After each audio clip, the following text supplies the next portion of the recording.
نحمده ونصلي ونسلم على رسوله الكريم اما بعد فاعوذ بالله من الشیطان الرجیم بسم اللہ الرحمن الرحیم۔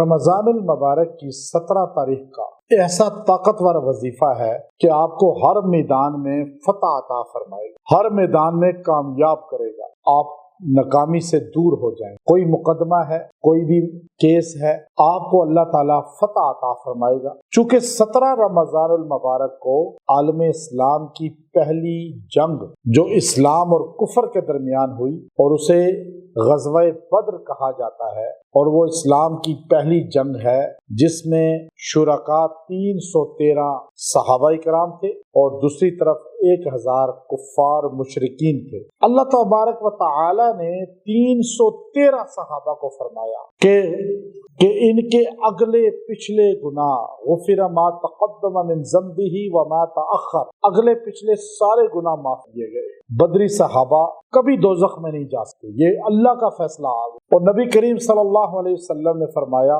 بدری صحابہ سارے صحابہ سے افضل ہے۔ اب آپ 5 کو خالی مسلمان یا کامیاب نہ سمجھیں، پاک نہ سمجھیں، یہاں تو نبی کے سارے صحابہ پاک ہیں۔ یہاں بدری صحابہ کو بدر میں شرکاء، چونکہ نہ ان کے پاس اسلحہ تھا نہ گھوڑے تھے، لیکن اللہ پہ یقین کامل تھا، جن کے متعلق نبی پاک صلی اللہ علیہ وسلم نے غزوہ بدر میں آپ نے وہ دعا پڑھی ہے کہ جس کو اگر مسلمان پڑھ لے اللہ اس کو بھی کامیابی عطا فرمائے۔ تو آپ صلی اللہ علیہ وسلم نے عریش، جہاں مسجد عریش ہے، اپنا خیمہ لگایا ہوا تھا، آپ نے کہا بلال کسی کو اندر نہ آنے دینا، اور آپ پوری رات سجدے میں رو رو کے یوں دعا کر رہے۔ ابو بکر صدیق رضی اللہ تعالیٰ عنہ اندر چلے گئے، دیکھا حضور رو رہے ہیں، آنسوؤں سے زمین تر ہے، اور حضور سجدے میں پوری رات کہتے رہے اللہم ان تہلک ہذہ العصابہ لا تعبد فی الارض ابدا۔ اللہ یہ 313 محنت کر کے میں تیرے بندے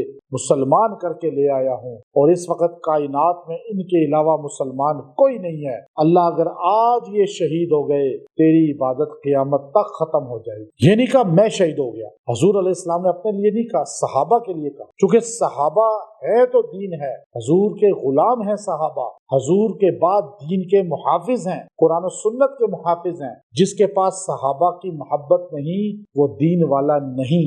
یہاں کتنی پیاری بات حضور نے جو فرمائی صلی اللہ علیہ وسلم۔ تو اس لیے صحابہ ہیں تو اسلام ہے، جس کے پاس صحابہ نہیں اس کے پاس قرآن پورا نہیں، اس کے پاس تراویح پوری نہیں، اس کے پاس دین نہیں ہے۔ تو یہ دعا 17 کو آپ پڑھ لیں اور یہ آپ کو کامیابی کے بلندی تک لے جائے۔ وہ دعا کیا ہے؟ سورہ فتح کی پہلی آیت، انا فتحنا لک فتحا مبینا، یہ آپ 300 بار پڑھیں، دعا کریں، اللہ آپ کو ہر میدان میں کامیاب کرے، فتح عطا فرمائے گا۔ اور دعا کرتے ہوئے کہ اللہ اصحاب بدر کا وسیلہ دیتا ہوں جن سے پاک تیرے نبی کی امت میں کوئی نہیں، ان سے محفوظ مقدس تیرے نبی کی امت میں کوئی نہیں، ہر میدان میں کامیابی آپ کی ہوگی۔ وآخر دعوانا الحمدللہ رب العالمین۔